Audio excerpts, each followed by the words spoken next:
Hello, everyone. My name is Ian, the part-time Dungeon Master. I'm joined again by a few other fellow Dungeon Masters who are here to berate me and tell me how I'm wrong when it comes to creating my worlds. Well, why don't actually, I we- wouldn't say that. Come on. You even did your intro wrong, so, start over again. No, I'm not, because I do my intro wrong every time. If you ever notice that all of my videos, it's the same thing, it's literally me just changing my shirt every time. That's it. So, all on the same day, but just different shirts, right? Actually, yeah. Like the last 5 episodes I recorded all in one day. Oh. And that's why I they're was just joking, but okay, cool. Whatever works for you, man. You got a thing going. Anyways, should I introduce myself? Yes, actually, because you were guest number 1. Hello, listeners. My name is Paul. I'm not going to talk like this all the time. Yeah, I'm Paul. I'm from Tales of Swordfall. I'm the guy who runs the games mostly. And yeah, you can find me on the Twitters at Swordfall D&D if you want to keep up with Swordfall and the podcast and all that junk. All right, and on to our guest number 2. Hello, I'm guest 2. God damn it, Kelker. Hello, guest 2. Introduce yourself. Yes, I know. I had to do that though. You understand? I'm Keiji, also known as Kelker, also known as, or if you watch his Sariskan campaign, I'm Regnus, the grumpy warlock asshole. Yeah. I'm also the one who mentions manticore attacks because apparently he thinks that one tail spine is enough. Which I don't blame you. I would like only one tail spine. I mean, my thought was it could either shoot once and hit once, or it shoots 3 of them. Or it could just, shoot one and then claw attack or something. I don't know. Then I get a little message like, hey, he can shoot 3 at a time. And I'm like, you know what? That's a great idea. And then Atlas gets hit. It's better than the one DM I had who made it futuristic, so the thing just shot like a minigun. And you're like, okay, no. Don't most miniguns fire 50 rounds per second? Yeah, let's just say it was a very not happy day for the party. No, it doesn't sound like it. No. That is both terrifying and awesome. I want that now. I know. Like, I was like, I am going to take this and use this against you in the future. And you went, yeah, I know, but I'm going to enjoy my power for right now. All right. Speaking of power, today's Dungeon Master's Corner is brought to you by Sham. It's not quite spam, but it is shameful. No, today's DM Corner is about world building as far as building your kingdoms. I did a brief talk about it some time ago as far as building your kingdoms and such.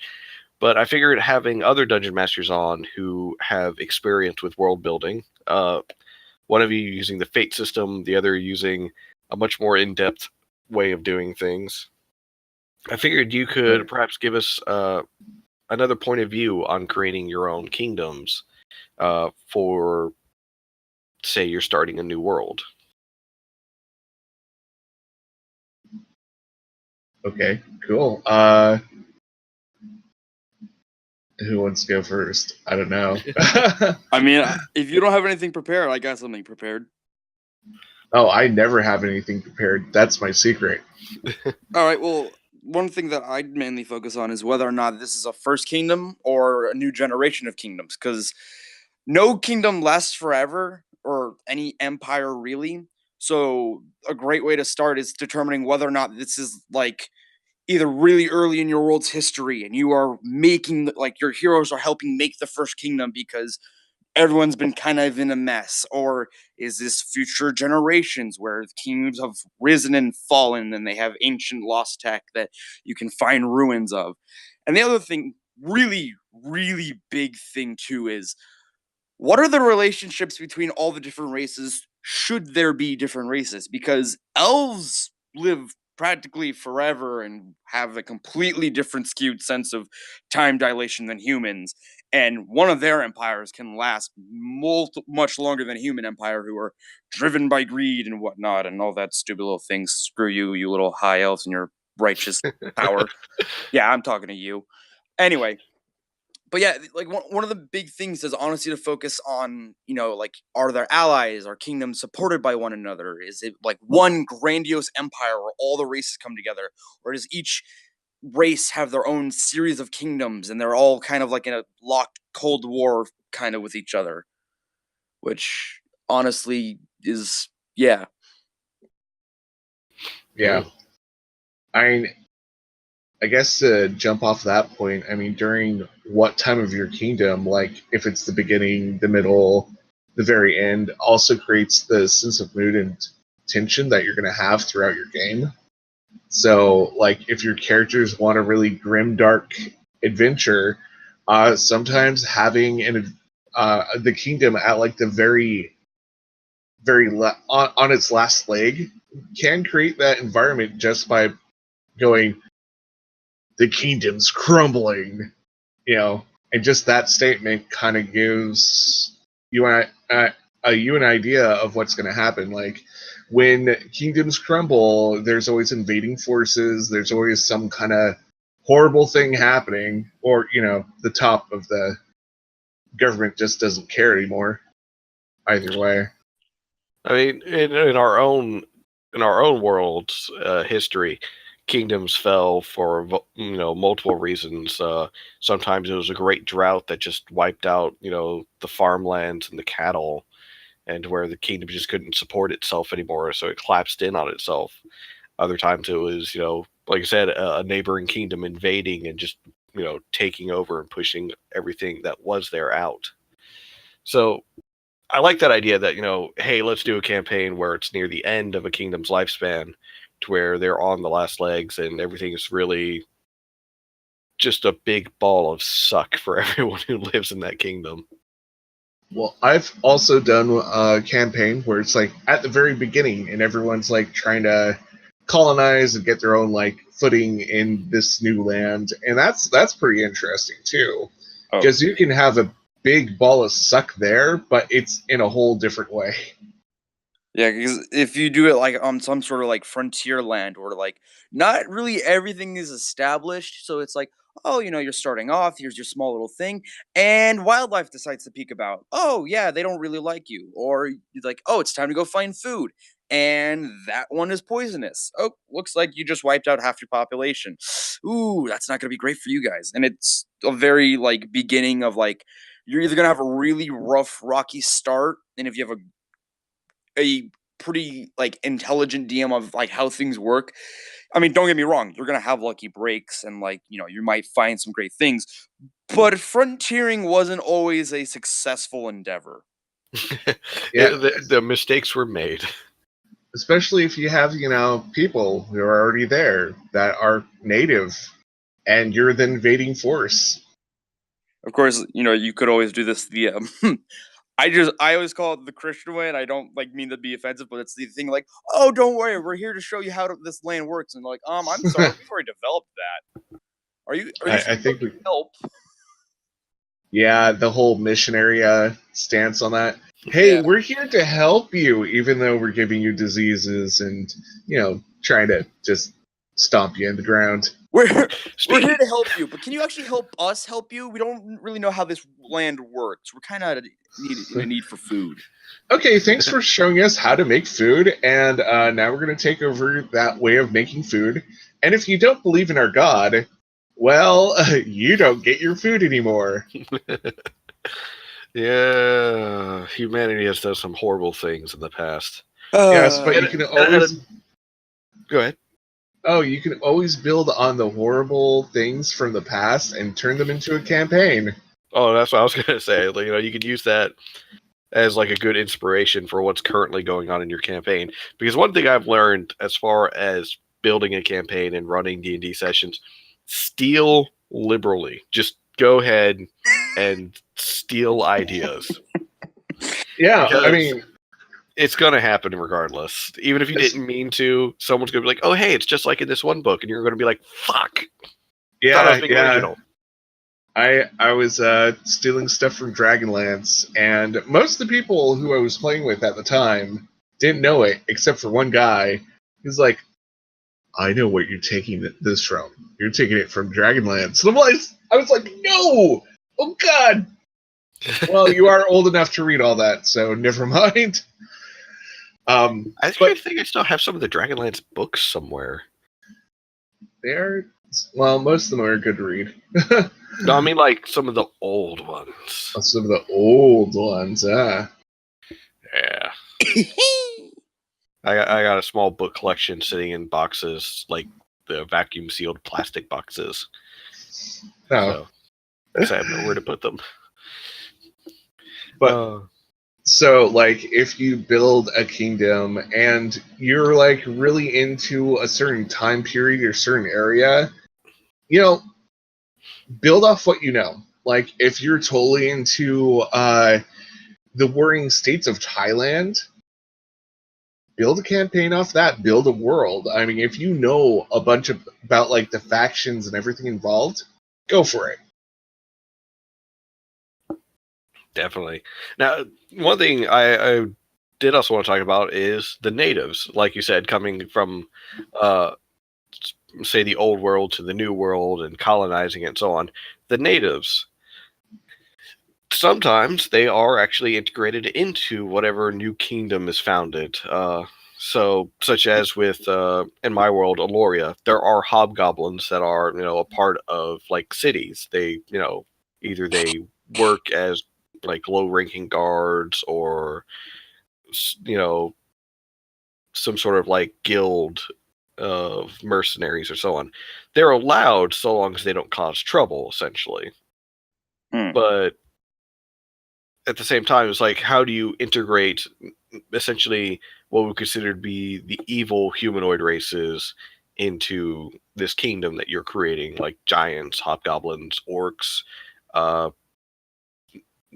Would gnolls be considered? Oh, most Gnolls, definitely. kobolds, Yeah. and goblins, and all them jazz. Oh yeah. So, how would you go about essentially integrating those into a kingdom? Would it be more of, oh, hey, we were here first, and say the humans moved in and just kind of like colonized everything, and we found a way of coexisting? Or is it kind of like we're here and they can't really get rid of us? Well, it's honestly the DM's decision. I mean, I've seen it both ways. Where like one option is, actually, if you guys have played the Kingdom Maker, or Kingmaker, whatever the Pathfinder game is, there's the option to like adopt essentially the kobolds into your city, which I love kobolds. Kobolds are much superior to goblins. I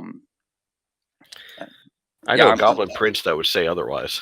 Hey, I know a goblin prince that would say otherwise too. I am starting that controversy. I prefer kobolds. Kobold king. Hey, Anyway. kobolds can build traps. Goblins just kind of mess around. Exactly. Kobolds know how to build stuff. They were descendants from dragons in their minds. Kobolds can build complex traps. Goblins can build simple traps. Yeah, I'd rather have that complex trap, because now the players are like, okay, that ropes is going over there. Oh, and I'm being crushed by rocks. Okay. It's a Rube Goldberg device. It's a little Rube Goldberg device where you're like, I really don't know what is going where. Wait. Quickly, why did that chicken just crow? But yeah, I've seen the thing where like you can either adopt them into your raid or like the kingdom, or it's the like they constantly are a problem for the kingdom, and it's like, okay, the guards really have too much on their hands keeping just the normal interior city safe with all these thieves guilds and blah blah blah. Hey, adventurers, go clean that up. We'll pay you a couple gold pieces per head, and whatever you find, keep it.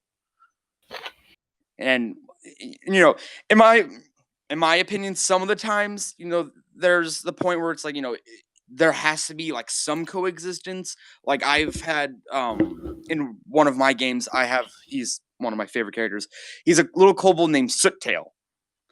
And he's a little blue kobold with a black tail, and he's essentially like an exile of one of the kobold clans that like are throughout the land, but he helps the survivors because like he literally, when they first encountered him, he like pleads and begs, please don't hurt Sotail. Such a good dragon, good kobold, no hurt Sotail, and like shows that he knows the land really well and like will do everything in his power to help the party because, for the love of God, please don't hurt Sotail.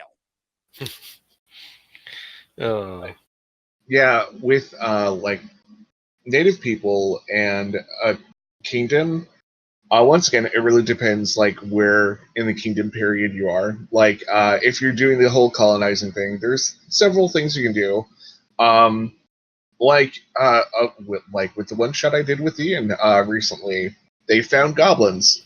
Goblins would happen to be some of the native people there, and Gadby, the bard, ended up hiring them to collect things, fruits and stuff that they needed, and that worked out okay. And, sometimes you can just use them as a tool. You don't have to necessarily, like, oppress them or anything. You can work alongside with them, if the GM allows. Yeah, no, I told you not to trust them goblins. Hey, you're the one who allowed, I think it was Edgar, to hire that band of goblins when I was playing Akiash. Oh my. Yeah, he hired 5 goblins. They were essentially 5 goblins with fighter levels that were trying to be a mercenary guild. Trying being very keyword. So the quote-unquote leader had note cards with things written on them that he would try and like read. Pitch. Yeah, and like doing a sales pitch. Either his first, they clearly hadn't done a lot of gigs. Of course, their first gig they get with us is, we end up fighting a dragon. She shot first. I'm standing by that defense. You cast magic. That's shooting first. Yeah, technically. Ha! See? It's not just me. Hey, even if you do a charm spell, you're trying to use magic against your opponent in some sort of way. So, boom, okay. boom. I want to point out. There we go. I want to point out Keiji here as Akiash. Blackblade Magus, if I recall correctly. Yes, Blackblade Magus was invisibility on himself, snuck closer to the dragon in human form. While she was in human form, and she casted essentially a suggestion spell on the party. Mass command, drop your weapons. Which that's totally like invisibility. Yeah, that's one thing, but like mass suggestion, no, that is a spell that can influence you in some way. It's technically aggressive behavior. Yeah, my invisibility was merely to make it sure that if we did happen to end up in combat, we had the slight trump card of, oh, there's another person there. And if nothing would happen, I would have just either dispelled it or just walked away and nothing would have happened. She casted a mass command, drop your weapons, meaning for the first round, we would have had to pick back up our weapons and they would have gotten 1 round of damage in. No. I'm sorry. That's very aggressive in my terms. Technically and tactically, that is an aggressive action. And from the DM's point of view, you guys were invading into her office, her home. Office. She's the... See, and once again, we're going back to like people who rule the land or native people and invading forces who happen to be the PCs this time. And, if you do look at it from that standpoint, if you're not invited and you burst into the, king's throne room or the CEO's office or whatever, that is seen as quite an aggressive action. Yes, but in our defense, we were hired to clear out the orcs, so we did our job. And then it turns out apparently they're being hired by Drogon Incorporated, and we're like, I'm sorry, what? No. We were told they were cloistering, and that meant that bad things were gonna happen. Why are you hiring orcs? Like, she never really gave a clear answer to. But granted, that's because Edgar was talking and Laser Pope and all that BS. And you attacking, not giving her a chance to talk more. Okay, hold on. Whoa. I attacked the second she casted a spell. She casted a spell first, all right? So I'm guessing this is a Shadowrun campaign. No, it was No? Pathfinder. Okay. I was about to say, well, why didn't you have your decker just hack into the system and follow paper trail? So, but that doesn't work in Pathfinder. No. I mean, it could. I'm sure if like you sat down for long enough, could figure out a way. You But yeah, sat down long enough, converted enough numbers. And So then here- just pick up Shadowrun and start playing that. so here's something that, with the idea brought up of Drogan Enterprises Incorporated LLC and the hiring of monster races, which is what they did. Uh-huh. They So sound like what- an equal opportunity employer. Go on. Pretty much Drogan, which I'm surprised it took everyone 15 sessions to realize that it's dragon, just with the 2 letters switched around. Okay, hey, I joined in late, so Yeah, you get a pass on that one. What, you didn't go with Nog Arg? No. Dragon I thought about it, but I was like, Jonathan Drogan sounds a lot cooler. So yeah, It that does. really does. Drogan Enterprises Incorporated LLC.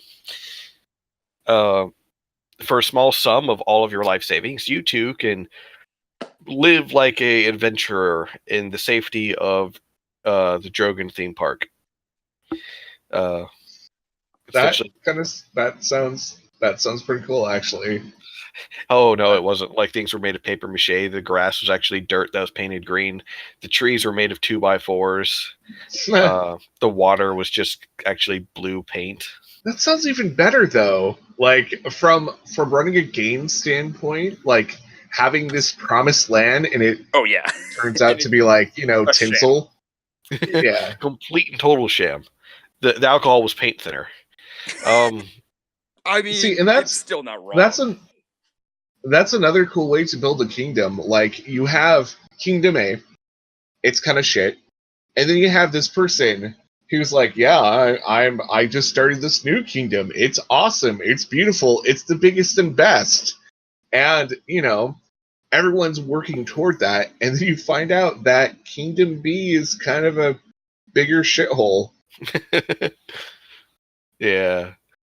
But if I remember correctly, in terms of like campaigns, who's native and who's not, there's also there's one I ran where the players are all on practically an isolated island. They don't really understand that there's an outside world because all around them are like major reefs and basically a perpetual storm, and they don't really understand that essentially no one's been able to go out and come back. And so the whole party for like the whole game, they study magic. The small little empire is actually kind of progress. And then the first ships come, and they're like, "Oh, this is cool. This is a new land." And you're like, no, we're here." And they're like, "No, you're not. Don't worry. We're gonna fix that real soon." So that's where I think my castle will be. And it's like, "Oh, these peasants are attacking us. Yeah, soldiers, can you please take care of them?" And it's essentially like this. It essentially became like defending the homeland. And one of my players got a little too creative with manipulating steam and water Ooh. because he would flash heat the water underneath ships.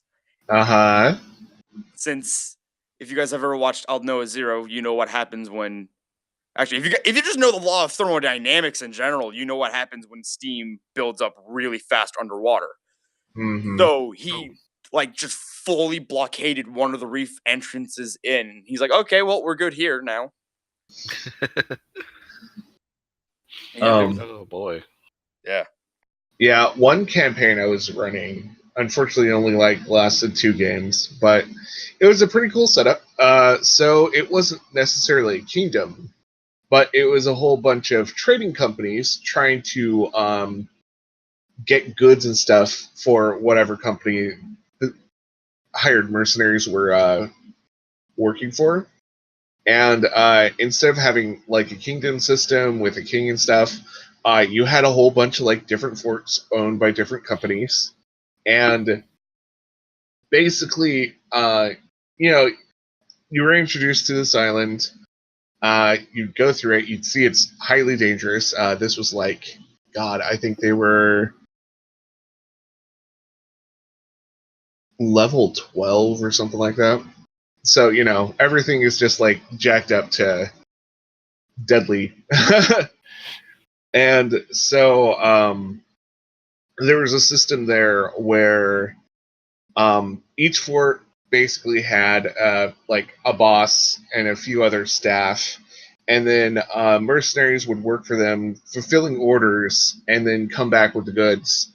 But there's other like roving mercenaries and like tradesmen and merchants out there that you can also deal with. It was a pretty interesting little system. I wish I had like more time in that place, but that's another way to set up just a setting, and having just several large factions, and you can work for any of them, but if you have a contract with like one of the trading companies, you kind of have to stick with them, sorta. You can find loopholes. Yeah, there were loopholes, of course. So how would both of you handle the situation as far as the evil humanoid races or the non-humanoid races essentially gathering together to form their own kingdom? It's like, oh, hey, we've got these people, they declared this land theirs, and they forced us out. So now we're, all coming over here and declaring this is our kingdom now. Because remember, one of the rules of creating a kingdom is essentially how it interacts with the neighboring rulers of the land. Mm-hmm. So, not to mention who would be in control of essentially a kingdom of monsters races. Yeah, I mean, you could always put the twist on it where the monster races, whatever they are, they're only starting a kingdom because they're so oppressed in like the kingdom that they just fled from, that they're like, yeah, we're trying to make this like a good kingdom for us. Why are you bugging us? I mean, it's definitely possible, because normally when a kingdom expands, they, it's like, hey, we need land. And Yeah. hey, there's these people on this land, and we don't really like them, so we're just gonna tell them to leave. Mm-hmm. Under the carpet.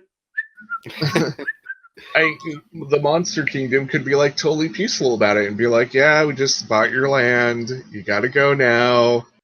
Oh my god, I love that premise that like all the goblinoids, like races, like the orcs or the like bugbears and like goblins and hobgoblins, they're all like actually super peaceful, but like the reason they became aggressive is like, oh, so we're gonna share this land. And the humans are like, nope, and they're like, but we were here first. Yeah, we don't really care. This is our land now. But yeah, I but mean, we've been living here for like years, man. Nope, sorry. Yeah. And just all the rumors spread that oh yeah, that Goblin Kingdom, they're really evil fuckers. They get all pissy when we ask about like, well, when we try to take over land and conquer it for ourselves. Yeah, they got really pissy. We've tried giving them a fair trade. They told us no. We pleaded with them. They kept saying no. They drew the knives on us. We defended ourselves. Yeah, and it's all a matter of the perspective that you're actually coming from, if a kingdom is evil or not. And that's part of the fun thing about tabletop gaming. Like, you don't necessarily have to have a good or evil side. You just have to have that perspective that, oh yeah, Kingdom B, they are evil, guys. They are bad. And then when the players essentially go to, Kingdom B, and they're like, oh, hey, this is not a bad place. Well, the same could be said about I have that in the Sritzkin campaign, Zelnir. Every other kingdom's like, nah, fuck that place. Those people are assholes. Everyone who's magical had to get out. Every non-human had to get out. That's complete bullcrap. That they forced all those people out. Meanwhile, if you go to Zelnir, they're like, yeah, we forced them out. Because why? Well, the orcs were raiding. The ogres were causing problems. And let's not get me started on the goblins and the other goblinoids going insane. and then a bunch of wizards come and try and like take over the council, murder the council, explode our capital city, and destroying a good chunk of the land around it. Yeah, no, we're done with magic and all the magical folk. Yeah, I mean, that's one way to do it too. I feel like it's that kind of thing where it's like you're signing up for a job and it's like, do you cast magic? Check a box, and you're like, it shows like, I am no caster. I'm a high level wizard. My family's bloodline. I insult people when they die. I have a pact with some elder god. I do magic from the gods, and you're like, I feel like if I check any of these below boxes, I'm gonna not get the job. And they're like, yep, that's pretty much true. You do magic? No. Oh, you sounded a little unsure there. Looks like our inquisitor's gonna have to torture the information out of you. Yeah. It's not a malicious thing for them. It's more of that, magic, which makes sense, when it comes down to it, in a fantasy world. If you have magic, you're on top of the world. If you don't have magic, well, you are SOL. Yeah. Well, unless you're that SWAT team I built for your criminal campaign. Oh, yeah. Send a bunch of inquisitors after people. What kind are they? Oh, just a paladin of vengeance, a rogue who likes branding people.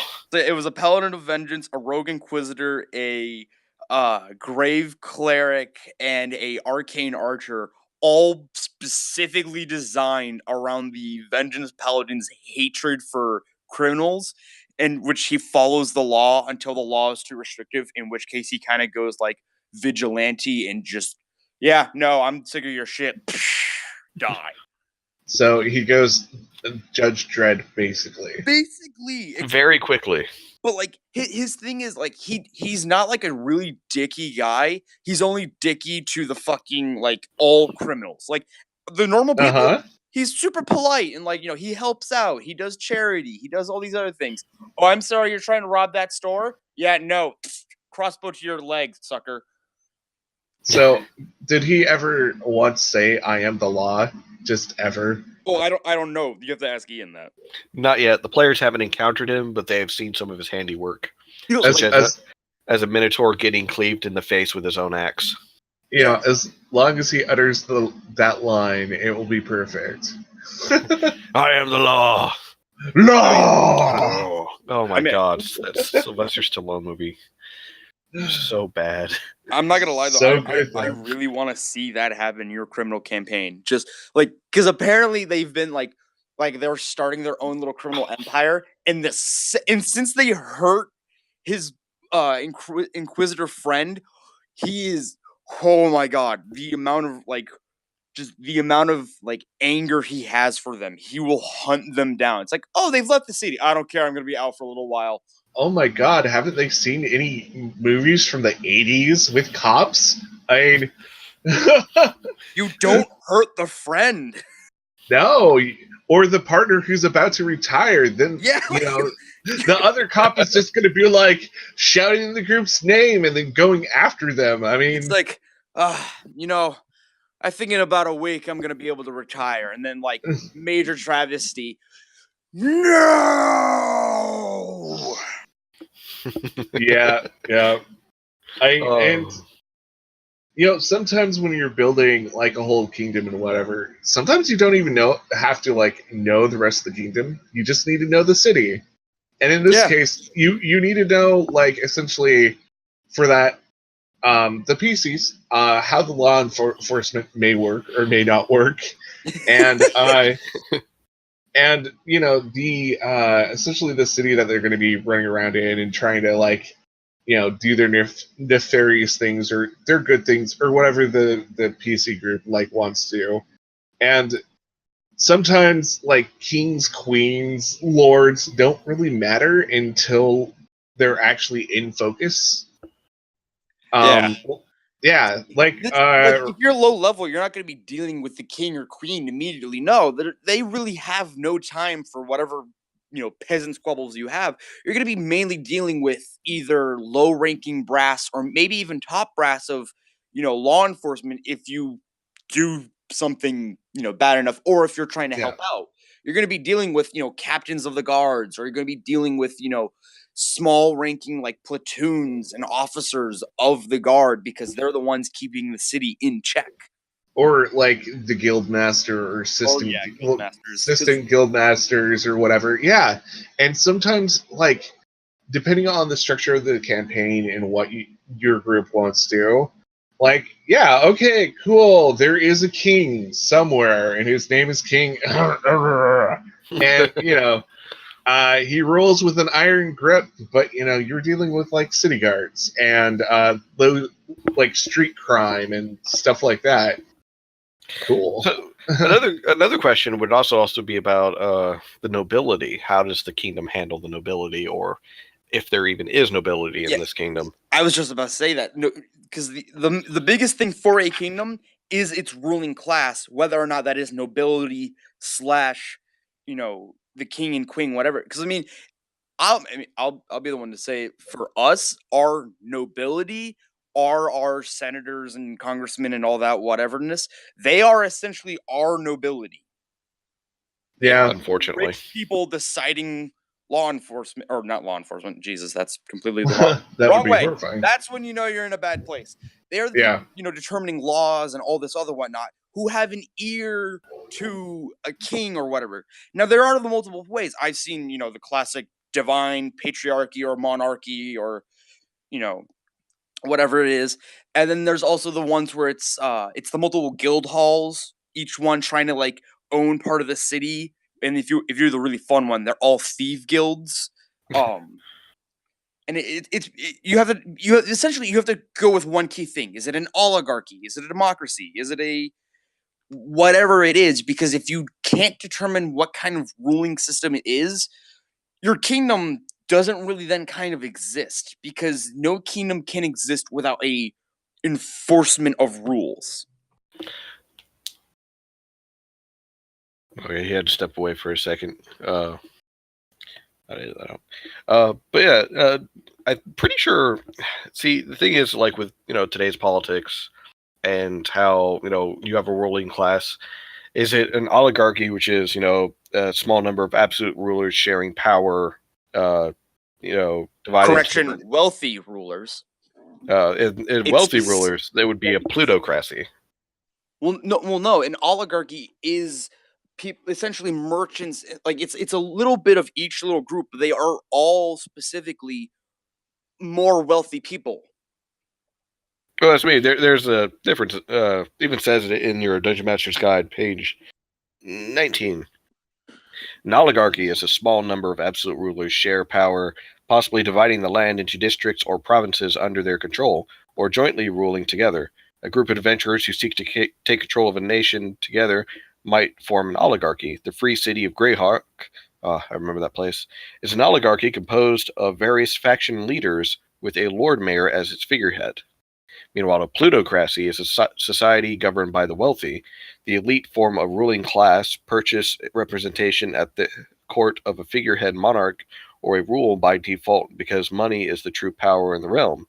Many cities in the Forgotten Realms campaign setting, including Waterdeep and Baldur's Gate, are plutocracies. So, Aloria, in my world, would be kind of a plutocracy because it's ruled by the wealthy. The 7 noble families are the wealthiest families in the entire kingdom. Oh, time to rob them blind.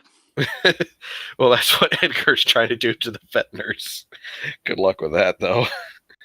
I swear to God, if our party meets the criminal group, that's just, oh my God, my head. Well, they're all the way on the southern we were close to them at one point. You were. But right now they're dealing with Andel Fetner, who's only going to be there for maybe like 1 or 2 more sessions. Then he's going to go back home. He's only there to essentially clean up some legislative things, and he's going back home. I seriously want that paladin to like put the hurt on them. I'm sure he will get the chance to put the hurt on them. But you were speaking earlier of like a divine rulership. That would be a theocracy, which is Dharmas. It's a theocracy. Or then there's the monarchy, which a lot of people often fall to, or fall back to when it comes to writing a kingdom in a fantasy setting. It's like, oh, if it's fantasy, they must have a king or a queen in order to rule them. Meanwhile, you've got like a good selection of different kinds of governments to choose from. Confederacy, bureaucracy. Oh God, bureaucracy. Um, I'm sorry, do you have your wizarding license on you? Yes, I'd like to see it. I don't have it. I'm sorry. Well, that's in violation of magical code 1, 2, and 6. We're gonna have to take you in. oh, I can feel the wheels of bureaucracy grinding me to a paste. Like, A kleptocracy, which is what you were saying about a thieves guild running the government. Uh, just a whole bunch of thieves running the government. I've had those. Oh my god, it's so much fun to like to A, either run them or B, play them. I'll admit it's harder to run them. It is so much fun to play in them. And a kleptocracy? Yeah. It Uh, really is. Like personally, at least for me. Granted, our character, our little party did kind of have a thing where we got all of the groups together and we're like, all right, here's the deal. We're going to have divided territories, and invading someone is an act of war. You have to sign paperwork and do it. And everyone, laughed at us. And we were like, no, we're being serious about this. We will enforce these rules. And they're like, no, so, like, how are you going to do that? And that's when we immediately showed we're pretty high level casters. And they went, okay, yeah, we have territory now. And it became like this whole territory war. And my character subtly, and I mean, I don't hardly play subtle characters. This guy subtly manipulated every little guild into fighting one another, and it was beautiful. just cause all sorts of chaos, and this come in afterwards to sweep up and take control. I was, if I remember correctly, I was a bard rogue mix, specifically mastermind and whispers, which I don't know if you know about like social manipulative combos. That is the most socially manipulative combo I've found. Like That sounds awesome. like at 6th level, I would be going around finding like someone who was definitely had power, but if they went missing, no one would really remember them. Kill them, steal their shadow, appear as them, manipulate a few things, and then just go about my day. And it was like the DM specifically on a few times had to pull me inside. Was like, please, I'm begging you. I need you to not do specifically this. I'm like, I don't think you understand. This is what he's doing. And they're like, all right, well then, what about this? And I'm like, all right, well throw that at me. And it was to the point where like he got in trouble many, many times. I was in jail practically every other session. But thanks to buying guards, I was able to get free with little consequence. Yeah, and that's another thing when it comes to My Kingdom of Loria is depending on which city you in is determined by what noble essentially owns it, what noble family owns it, because each city is owned by a different family. If it's the Menethilin family, oh yeah, you can bribe your way out, no problem. No one's gonna like bat an eye at you, paying off a guard to not get thrown in jail. But some of the other families, oh god, what was the name of the family? One of them is like really hardcore. You will obey the law, one way or another. Oh, you know what's the best way to manipulate those people? Hmm. And I pulled this off, and I'm so DM didn't have a freaking clue. So what you do is you go over to one of the guards, and you're like, you essentially either A, ask them to hold something, or B, you sleight of hand it onto them. And what you then do is you disguise yourself, go over to another set of guards, and tell them that you've seen that guard, specifically that one right there, take a bribe. And when the guards, ask him and blah, blah, blah, and they're like, yeah, and they show it, it opens up, there's a bunch of money in there. And they're like, I swear to God, I don't know what's going on. They take that guard away, and you slowly, just ever so subtly, start weaning off their guards. Yeah, it was the Jularian family. That's the one. So, Paul, out of all the government choices that you could for making in D&D, why is bureaucracy your favorite? Why is bureaucracy my favorite? I'm kidding. No, actually, I do like role playing wise.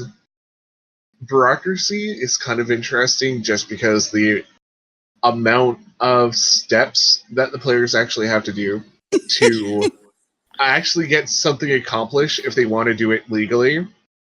And How many papers do I need to sign? Exactly, like where quite I don't literally think the pen is mightier. yeah, and I don't think I have this in Swordfall because I didn't want to like deal with it. But I did have one kingdom in a real life game where it was like, okay, so you want to become a mercenary? Cool. First, you have to get a permit and actually show that you're competent in being a mercenary. So all of you individually will have to join a mercenary group, and by the time the players heard the steps, they're like, "Eff it, we're gonna be illegal mercenaries." Yeehaw! I'm like, but you're gonna get in trouble. And they're like, we don't care as long as we're gonna get money, right? Yeah. No, they didn't get money. No, because every employer is like, "Can I see your mercenary guild license?" Exactly. We left it back in the cart. Oh, well, I see your cart right there. You mind go getting it? And then they have to actually find like the black market, which no one wants to talk about apparently. Those are my favorite things. Finding the black market and no one mentions it, so you like literally have to hunt for it, and it's like, yeah, this door. No, it's locked. And, I'm trying to remember what I was listening to. There was a group who were trying to find the black market, and they're like, "Oh yeah, where's the black market?" Well, this is the black market. No, this is just a marketplace. Where's the black market? They're like, "This is the black market." They're like, "No, but this is just a marketplace out in the open." And the person who was giving them the tour guide or whatever took like the group aside, and they're like, listen, we call it the black market because it sounds more exciting that way. Okay, guys? So, but they're like, where do we sell our illegal goods? And they're like, well, it's not illegal here. And all the group looks at each other. I think it was the rogue character who was just like, but what's the point of this if everything's legal? Considering I've played the rogue that's like stolen everything that's not nailed down in a house before on multiple occasions. I can understand. It's like, oh, cool, I stole all this stuff. Yeah, but you're not gonna get in trouble if you just sell it at the normal store. It's like, then what's the point? Yeah, but come on, where's my fence? And like, once again, world building. Like, sometimes you have to think about these things. So, okay, here's the question: do you build your world before or after you have like a group? I normally build mine before. Like, that's me though. I am one of those neurotic people that will spend 2 to 3 sleepless nights a week of just like being on the grind of like trying to get just the starting kingdom perfectly down before I even let anyone play in it. Oh no, you poor soul. See, this is where I like my brain and also hate it simultaneously. I've built worlds just in a snap. My friend's like, "Oh, this is all great." Little do they know, I am like furiously scribbling down every like BS thing I made up on the spot. Just like, must remember this somehow. But like, I've built worlds, and then I've had players who are like, "Hey, we all really want to play like this," and it's like, "All right, let me build a world," and it's like, "Oh, okay, there we go." Like, oh, this is the other thing. When you do build a world, make sure you have the right players. I built one world where the beginning of the game, they're in another like little like island series who magically, although the people don't know it, magically they can't feel anger or hatred, or like they have no real concept of evil. Like they fight goblins because the goblins are kind of a scourge and they like keep trying to raid their food stores. But other than that, they don't really have a sense of violence. And like I had one player who was like, "Oh, I'm gonna build a rogue who's like, who hates the guard because they're all trash at defending the kingdom, and like I can single handedly take down a bunch." I was like, I don't think you understand this world that I gave to you. You cannot be this person. And that's a good example of like, hey, make sure that your players read the notes you give them. Yeah, because I told them like afterwards we're gonna be going to a normal place, but at the start you can't be evil.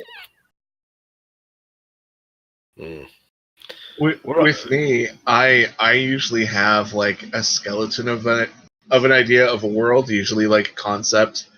And session 0, that's kind of when I start building a world, because I'm like, hey dudes, what kind of game do you want to play? Like, do we want this serious, or do we want this grimdark? Do we want this like a front of a romance novel? Like, what's going on? D&D dating sim. Hey, that's almost what Swordfall is sometimes. So, I can't say anything. I've read somewhere on one game where it's like every player is a bard, and instead of fighting, all combat is done in the court. So it's like some lady asks you to get rid of the spiders down in her basement, but the spiders claim that she hasn't cleaned it in like 10 years. So does the squatter law apply to them? nice. And it's just like, oh my god, like that's a game you run when you have law students. That's not a game you run when your friends have no idea how the law works. Speaking of law students, me and Keiji here have a friend going back to the Pathfinder game with Akiash. Oh, Terrell? Terrell is a real life lawyer, specifically for the military. Oh shit! I didn't know he was military. Oh damn. Yeah, but every now and then he talks about it. It's like one of his favorite things was the fact that he got to cross-examine a goblin in a court of law. Oh, I remember. Nice. I still hate that. I'm not gonna lie. I hate you so much because of that stupid shadow jumping little piece of shit. I'm gonna kill him. I'm gonna kill him. I mean, yeah, it ended up with like all but 2 of the members of the party being put into prison, with the other 2 in charge of the breakout plan, which we sort of got to, but things happened and we never got to finish that. Aside from them essentially getting out and finding that the city was on fire, but yeah, going back to that shadow jumping son of a bitch that. Hate him. I knew from the moment I met him he was wrong. He's not. Well, he's sort of wrong. He's wrong. You cannot write him off as he's just misunderstood. No, I'm sorry. That I don't care if he's trying to revive his dead girlfriend. No, his actions are inexcusable. He was cutting the corruption out of the town by burning it down. Ian, congratulations on making a memorable NPC. Oh, he repeats. I've had an NPC like that. Her name is Star. She's a monk of my own design, Way of the Forgotten Dream, who world hops to every world, and every time the players meet her, they're like, "Oh my god, it's Star!" And oh my god, it was so much fun because she started off as a joke. I've got the egg merchant. He sounds like, oh yeah, ooh, scary egg merchant. No, he's a dimension hopping scary fellow who sells eggs. All sorts of eggs. Basilisk eggs, dragon eggs. What kind of egg is this? It's a surprise egg. I don't know. I've never seen that one. It kind of reminds me of it's another D&D podcast, Thrilling Intent. I really like their production style and everything on YouTube, done by Third Wheel Entertainment. But there's a person on there called Rat, and he speaks in like a really high pitched voice, and he's always laughing and something is wrong about this guy. And he sells cursed items. That's all he sells. Nice. Like, variously cursed items. Like, some are like minorly cursed. Some are like, dear God, don't let sunlight ever touch this item. Because if it does, horrible, horrible things will happen. But it's like, okay, how powerful is this rat fellow? Because he just shows up. And there's never really a rhyme or a reason as to how he got there. So it's like, who are you? Oh, I'm Rat. It's a pleasure to meet you.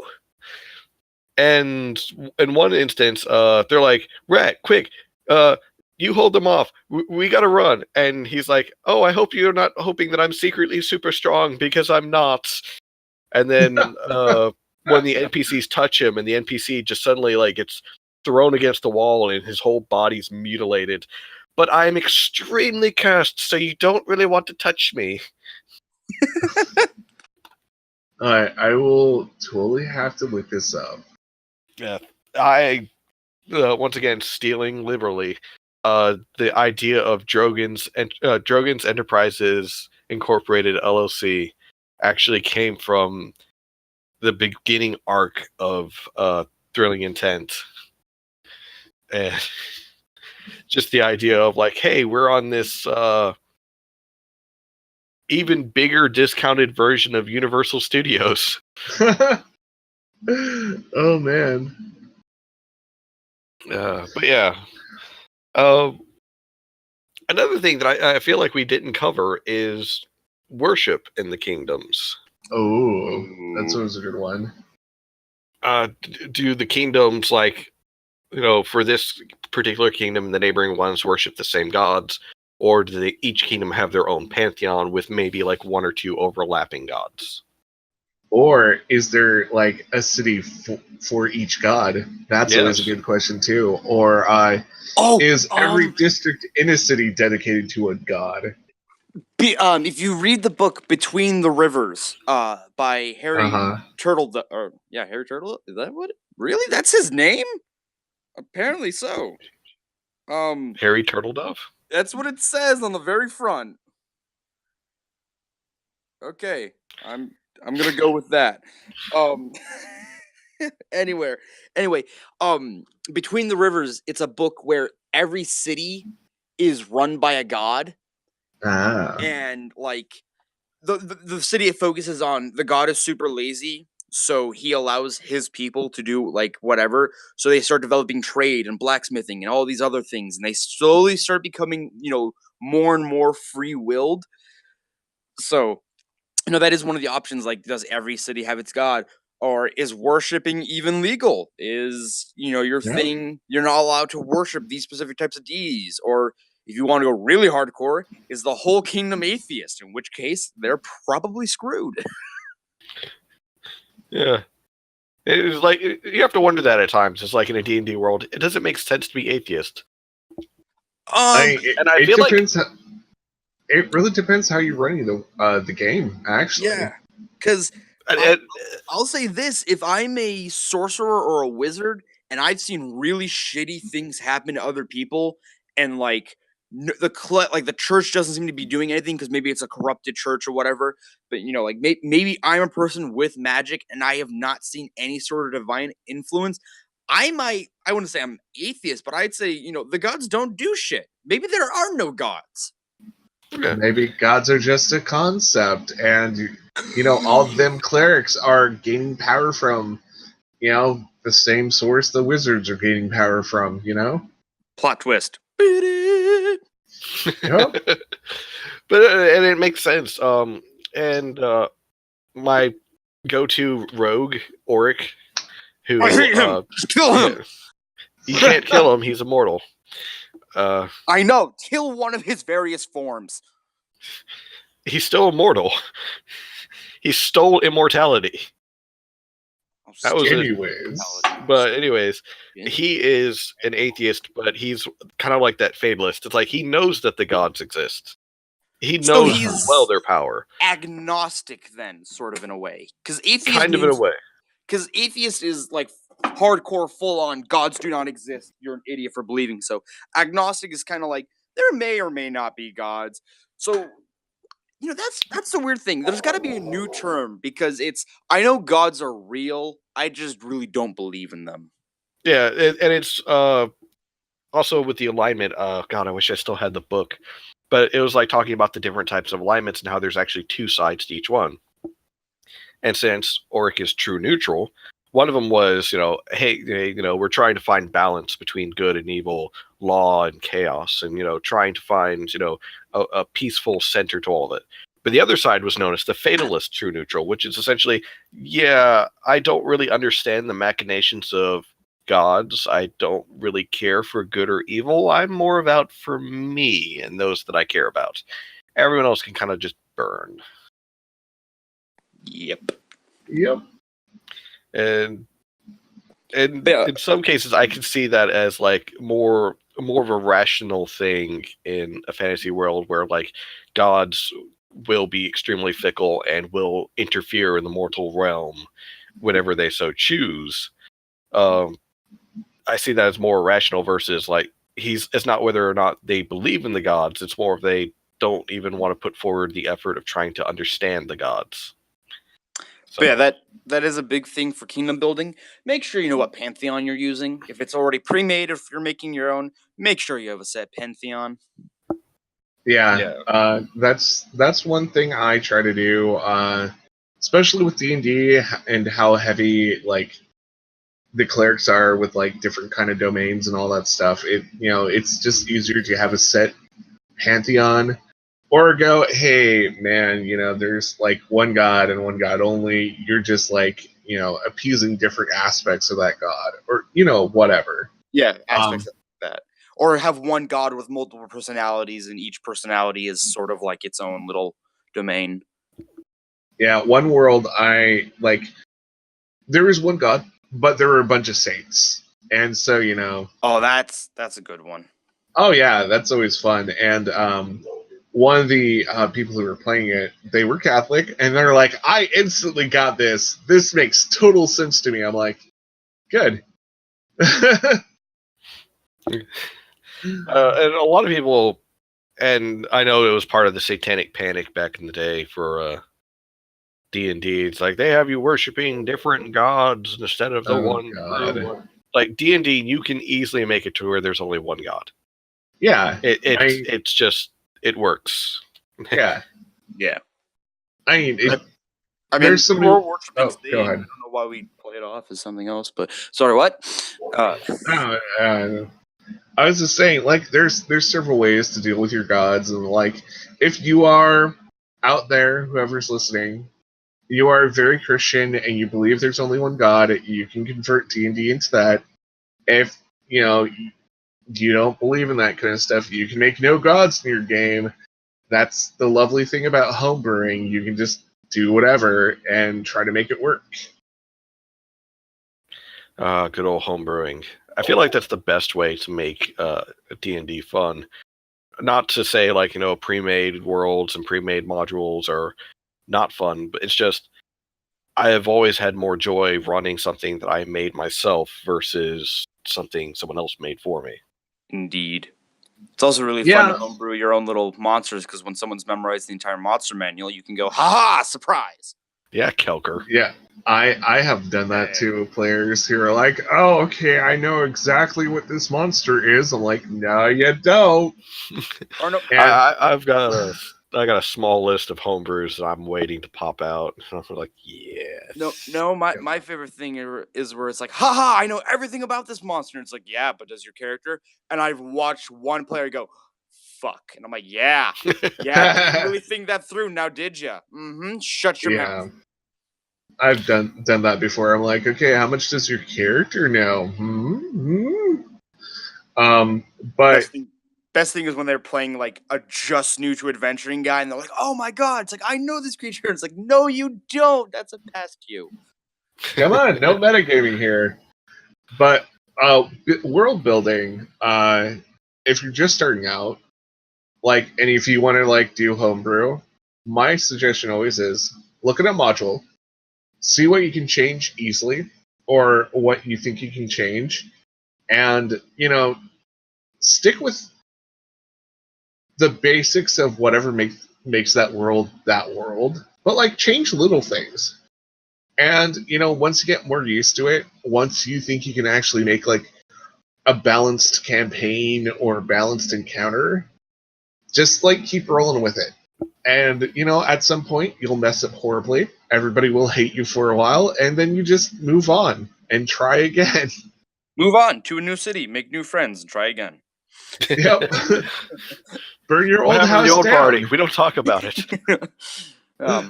Yep. Another key aspect to world building / kingdoms is whether or not there's a big thing, like a big major event that happens every so often. Oh yeah. Stealing from the series, I think they're called Web DM or something. There's art on the Tarask where it's like maybe like the whole world is just like the whole world. There are small little villages and places, whatever, and there's no real major kingdoms because there's no point in building one because when that thing comes through, nothing's lasting. Yep. So it's all these like little roaming like towns, and like maybe there's like small cities that like are just like on the cusp of being a city, but they are still small enough to like need be pick up and move out. I remember sitting at a table and someone asked, "What's a Tarask?" And I just looked at him and I'm like, "Why are you even playing?" What? And the DM at the table is like, "Ian, you're being rude." I'm like, "I'm sorry. It's just." I mean, not everybody has access to the monster manual, and some people are way newer than you. So, But yeah, if you said that to me, I'd be like, "What, dude? What is that supposed to mean? Am I supposed to get up from the table now?" But he's been paying for like 2 years, and I'm like, okay, so you obviously must have like encountered a lot of things. You obviously must have like read up on different things that you might encounter just out of curiosity. Okay, they've been playing for 2 years. Like, that's a little bit more understandable, but still, like, some people are just players and they don't own anything except maybe the player's handbook. Oh yeah, my first. But why? Oh my god. When I first tried doing DMing, thank God I didn't have any players. My first campaign, I railroaded the shit out of that. I mean, you could have watched the tracks being laid out. Like it was bad. And my first game that I actually did run, I think I had a good storyline start, and then immediately like 5 minutes in, I just threw that out the window and ran with it. Like I improvised. And it went okay. I feel like if you're going to be a dungeon master, taking one improv class would help immensely. Also, as a dungeon master, just know nothing to almost nothing will go the way you want it to go. No. I mean, that's kind of the first role of being a dungeon master. Whatever you think is going to go right, it's always going to go wrong. Well, yeah, because that's the other thing. It's like whatever makes sense in your head may not directly make sense in someone else's head. Yep. And, you'll have that one guy who is like the logistics major. You're like, oh, yeah, you're at the city gates and they're checking everyone for magic items. And then that one guy's going to be like, but wait a minute. How do they have enough guards to, like, supply this? Blah, blah, blah, blah. It's like, it's a fantasy game, dude. Chill. Quit putting reality into fantasy. Yeah, I mean, there are some things where it's just like, okay, this is a really cool idea. I'm gonna do this. And, somebody else has, like, that kind of mind that's very, like, analytical. And they're like, but wait a minute, how does that really work? And then spends the next 20 minutes explaining to you how it doesn't work. Oh, I hate those people. I think we've all encountered them at least once. Yeah. Well, everybody, like, either you run into them as an actual, like, game master, which sometimes it can be really fun. Most of the time it's not. Or as a player, and most of the time, especially when doing, like, a very fantastical game, it's there's a few that I'll give the dungeon masters crap for some things, but most of the time they know for a fact I'm not being serious and I'm just giving them crap, and that's it. There's no malicious intent behind it. But it's like, why is there a tree holding up the moon? He's like, it's not holding up the moon. They're in a loving embrace. I'm like, okay, first off, do you know how big a tree would have to be to hold up the moon? Not to mention how close the moon would have to be. The gravitational effects would be wrecking this planet. whoa, Yeah, this is exactly what I'm talking about. Yeah, and it's like before he even said anything, it's like, I know, a wizard did it. And he's like, yeah, pretty much. And I'm like, okay, yeah, just I had to get it out so that way I could say, hey, this part is really bugging me. I got it out.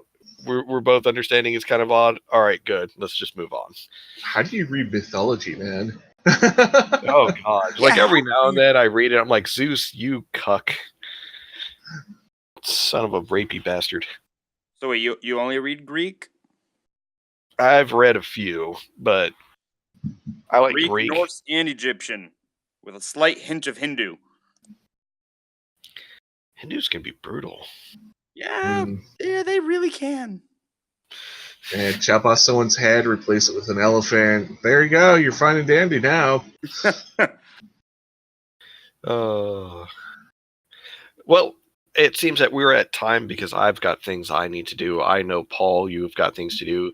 Kelker, Keiji, I'm sure you've got something you want to do. I like that, like, he goes, I got things to do. I know that guy's got things to do. This guy, maybe. He doesn't really have much of a life. He doesn't have anything to do. I am not implying that. Thank you very much, sir. I'm simply stating that I know from setting this up that both I and Paul have things that we have to do later today. Yeah, I know. You, on the other hand, said, oh yeah, anytime's good. Yeah, sure. Yeah, because, you know, I'm alone. I have no friends. You don't even have a cat? I mean, actually, I have 2 cats right now, and the dog is currently sleeping curled up in the thing. Well, see, apparently he has something to do. He's got to love his fur babies. I'm cleaning up the house, so I've been cleaning up this whole time. So. Oh well. He doesn't stop multitasking. I physically cannot just sit and do one thing. I have to do multiple things at a time, or my brain will kill itself. Good to know. Ladies and gentlemen, I give you the Living Handbook. Yeah. Oh, yeah. Damn it. That has to be part of my intro. The Living Handbook. Well, it's time for the outros then. Once again, my name is Ian, the part-time Dungeon Master. Thank you for joining me for the DM's Corner. A lovely little side part of my channel where I lose my mind by entertaining guests as far as how to better create your campaign world. I wouldn't call it entertaining. If it wasn't for the distance, I'd slap you. So, guest number 1, why don't you tell everyone how... God dang it, Kelker, you made me mess up what I was going to say. So I guess I'm supposed to talk here and do something. So, hello, I'm guest number 1. Also, Paul, I'm also that too. Also, I'm the Dungeon Master and social media manager of Tales of Swordfall. It's a podcast. We're LGBTQIA friendly. We're a lot of fun. You should listen to us and love us, etc., etc. If you want to follow that, it's at Swordfall D&D. We also have a YouTube channel, youtube.com/Tales of Swordfall. And also our podcast stuff. You can find all that information at anchor.fm/SwordfallD&D. And if you want to follow me for some reason on social media, I have a Twitter. It's at Paul_Garish. That's PAUL_GERRISH. Yeah. The end. All right. And our guest number 2. I feel like that's really unfair. He set that bar way too high. Hi. Well, he's actually active, so. Yeah, I do this all the time, so, you know. I mean, yeah. Go ahead. Impress us now. Fine. Hello. I'm guest number 2. also known as Keiji, Kelker, and apparently the Walking Handbook. And I occasionally have mastered portions of the Monster Manual and various other books of the D&D series. I don't do jack, so, I don't really actually have a lot to give you right now. I occasionally help Ian with his little, whatever this thing is, the DM's Corner. Yes, there we go. And I'm occasionally a player of his games. Thank you very much. Goodbye. Good job. Oh. He also threatens to slap me a bunch, so, Slap you. Thank you, Paul. Thank you, Keiji, for joining me on this DM's Corner. And we'll catch everyone else next time. Bye-bye. Bye.